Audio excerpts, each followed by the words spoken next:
Hello everyone, welcome to this channel. This is Enoch's Tutorials. Don't forget to like and subscribe after watching the video, and also click on the notification bell so you can receive every bit of updates from this channel.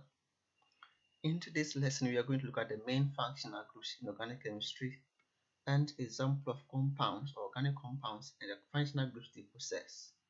As I said earlier, don't forget to like, subscribe and click on the notification bell so you can receive every bit of updates from this channel. So what are functional groups?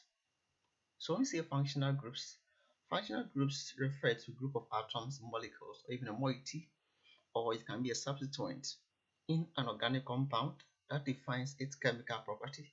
So when you take every organic compound, each of these compounds have a particular group of atoms that defines their chemical properties, the kind of reactions they undergo, and those group of atoms being a molecule or even a moiety in the compound, or it can also be a substituent that defines the chemical property of the compound. That group of atoms is what we call a functional groups. We are going to look at examples very soon. So if you have two compounds that have the same functional group, these two compounds may have similar or the same chemical reaction, because as I said earlier, functional groups define the kind of reaction or the chemical properties of the compound. So if you have, let's say, 2 or 3 or even more of a compound having the same functional groups in them, these compounds may possess very similar or the same chemical properties. So the key words here is that if you have same functional groups in an organic compound or in different organic compounds, these compounds may have the same or they can have very similar. So it can be the same or similar depending on the weight of the compound. Two compounds A and B having the same functional groups, they have similar chemical properties, because functional groups are a group of atoms in compounds that defines their the chemical reaction, the kind of reaction that the compound can undergo. So let's take a look at the main functional groups in organic chemistry and how we can call them. So in organic chemistry, these are the main functional groups in organic chemistry as seen here. Let's take this R as a representation of a carbon substituent. So in each of these compounds, this R is just a representation of an organic or a carbon substituent. Note that organic compounds are made mostly of carbon and hydrogen. Carbon is a key element in organic compounds. Other compounds like nitrogen, like oxygen, and the rest all come in organic compounds. But the main key element in organic compounds are carbon and hydrogen. So these are the main functional groups in organic chemistry. Let's take a look at them one after the other and look at example of compounds that possess these functional groups. So the first one is this. Let's say this is a compound where a carbon is bonded to another carbon with a single bond, as seen here. This group defines what we call an alkene. So when a compound has a single bond between two carbons, that functional group is called, or that compound is called an alkene, and the functional group is called an alkyl functional group. So this functional group is called an alkyl functional group. Another one, if a compound has a double bond between the two carbons, as in here, in this bond, one is a sigma bond, one is a pi bond. Any compound with two double bonds between two carbons, that functional group is called an alkynyl functional group, and the name of that compound is called an alkene. These ones are all hydrocarbons. They are made only of hydrogen and carbon. So a compound with two double bonds between two carbons is called an alkene, and that functional group is called an alkynyl functional group. As in here, it's called an alkynyl functional group. If you have a compound with a triple bond, as in here, three bonds between two carbons in the compound, that compound qualifies to be called an alkyne, and the functional group of a triple bond between two carbons is called an alkynyl functional group. So this is another functional group in organic chemistry. Another one, if you have a compound having this a cyclic ring, which you call a benzene ring. This functional group, that compound qualifies to be called a benzene ring or a benzene derivative. And this functional group is called a phenyl, as in here. So it can be represented as this, or it can be represented as this. Bear in mind, we said the R's here just represent a carbon substituent. So if here's carbon, here's carbon, here's carbon, here's carbon, here's carbon. That is where this rule holds. Next, if you have this as a compound with a carbon bonded to nitrogen, and the nitrogen can be bonded to two hydrogens, two extra carbons, or one hydrogen and one carbon, in three ways. The nitrogen can be bonded to two hydrogens, it can be two carbons, or it can be a hydrogen and a carbon. Bear in mind, nitrogen needs three bonds, so it gives one bond to this carbon and two extra bonds to either two hydrogens, two carbons, or a hydrogen and a carbon. That compound qualifies to be called an amine. And that functional group seen here, a nitrogen bonded to carbons or hydrogens here, is called an amino functional group. It's an amino. We show this one in bracket because we have categories of amino functional group. If this nitrogen is bonded to two hydrogens, it is called a primary amine. If this nitrogen is bonded to a hydrogen and a carbon, it is called a secondary amine. If this nitrogen is bonded to two carbons here, it is called a tertiary amine. So any compound with this functional group is called an amine, and the functional group is called an amino functional group. An amino functional group. We're going to look at an example of those. Another one, a compound where a carbon is bonded to OH as shown here. That compound is called an alcohol. And this functional group in organic compound is called a hydroxy functional group. A hydroxy functional group. A compound, a hydroxy functional group is called an alcohol. And this one alone is called a hydroxy functional group. If you have a compound where a central oxygen is bonded to two carbons, that compound is called an ether. So a central oxygen bonded to two carbons, that compound is called an ether. And the main functional group is this one, oxygen bonded to a carbon. And that functional group is called an alkoxy functional group. An alkoxy functional group, as seen here, an alkoxy functional group. If you have a compound where a carbon is bonded to a fluorine, a bromine, iodine, or chlorine, these elements are what we call the halogens. They are called the halogens. They are the group 17 elements on the periodic table. If a carbon is bonded to any of these halogens, that compound is called an acar halide. An acar halide. So these functional groups are called halides, and the compound with these functional groups are called acar halides. They are normally also found in organic chemistry. Another one, if a carbon is bonded to sulfur, then to hydrogen, then that compound is called a thiol. So a thiol is made of this functional group, which we call a sulfhydryl functional group. Sulfhydryl is functional group found in thiol. Sulfur to carbon, then sulfur to H. This R, as we said earlier, just represents a carbon atom. Let's continue. If you have a compound which is bonded to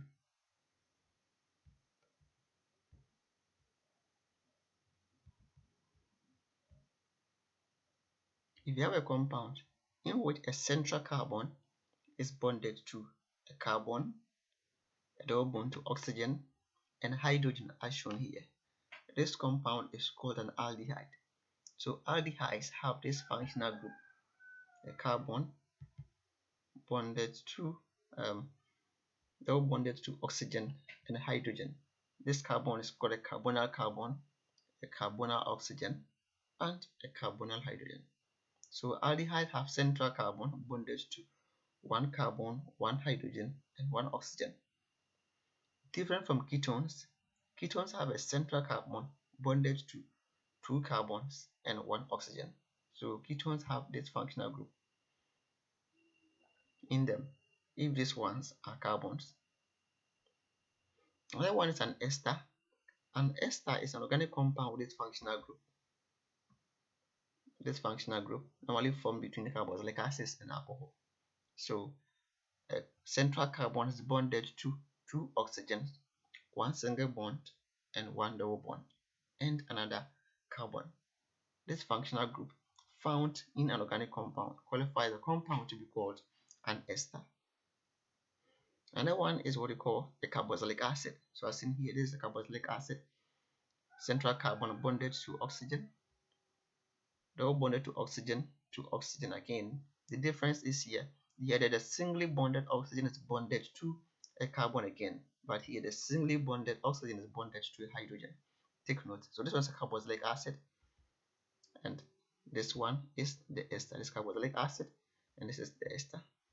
The next one you're going to look at here is the amide. So amides, take note, they are different from amines. So amides have a central carbon bonded to oxygen and a nitrogen and a carbon.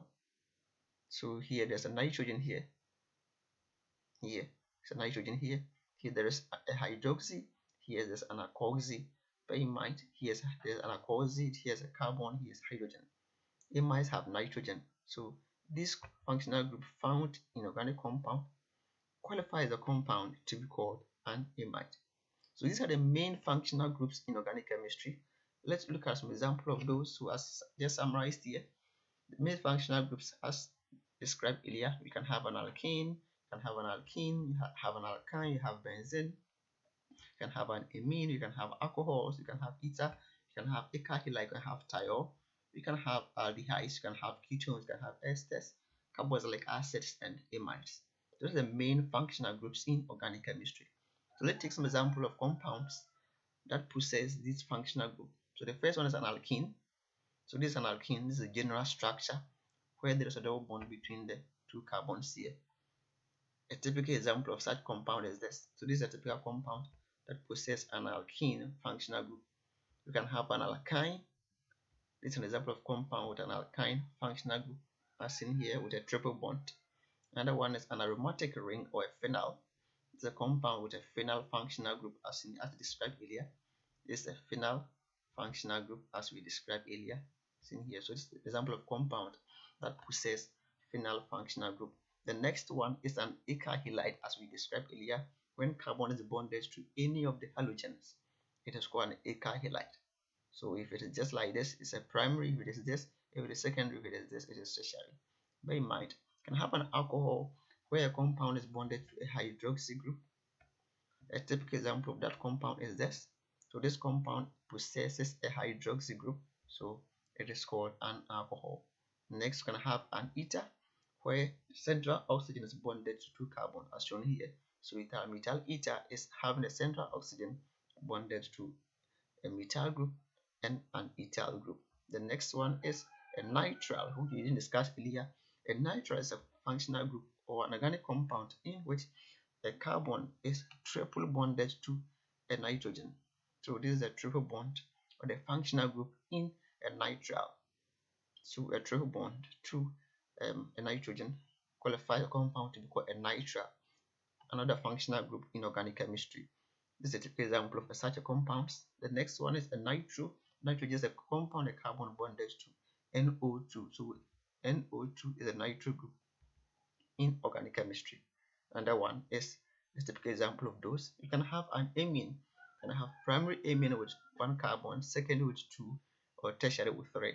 So any of these compounds is called an amine. And these are typical examples of such compounds with a carbon bonded to nitrogen, two hydrogens, two carbons, or a hydrogen and a carbon. Next one, you can have an aldehyde, which a central carbon is bonded to a carbon and a hydrogen. This is a typical example of aldehyde. So this compound possesses two functional groups. You can have an aldehyde functional group and an alkyl halide functional group. Bear in mind, An organic compound can take two or more functional groups at the same time. Next is a ketone, which a central carbon is bonded to two carbon, as shown here. So this carbon is bonded to two carbons, 1 and 2. This is an example of a compound with a ketone functional group. The next one is carboxylic acids, in which the central carbon is double bonded to oxygen, single bonded to another oxygen with hydrogen, and single bonded to another carbon. This is a typical example of a compound with a carboxylic acid functional group. Take note of that. The one is an ester. An ester, a central carbon double bonded to oxygen, double bonded to an alkoxy, and single bonded to a carbon. So an example of a compound with an ester functional group is this, as shown here. The next one is an anhydride, which we didn't discuss earlier. Another newly discovered a functional group in organic chemistry, which is the derivative of carboxylic acid. An anhydride has a central oxygen bonded to two carbonyl carbons, as in here. So this is a carbonyl carbon, 1, 2. So this one is a central oxygen. This one is different from ether. For the ether, these carbons have no oxygens, but for anhydrides, these carbons have oxygen double bonded to them, all bonded to a central oxygen. Keep note of that. So this is an example of an anhydride functional group found in organic chemistry. The next one is finally an imide. An imide, as we discussed earlier, has a central carbon bonded to a nitrogen, with being as a hydrogen, being as two carbons, or a hydrogen and a carbon. So this functional group possessed by an organic compound qualifies the compound to be called an imide. So this is also carboxylic acid derivative, as in here. So there's an example of an imide is this. An anhydride is a carboxylic acid derivative. Ester is a derivative of carboxylic acid, of course, and the rest. Thanks for watching. Don't forget to subscribe. So as in here, just click on the subscribe button below, which is at the down right corner of the video. Then also click on the notification bell so you can receive every bit of update from this channel. Next, you're going to look at the reactions of these functional groups. So click on the subscribe, press the notification bell so you can receive every bit of update from this channel. Thanks for watching.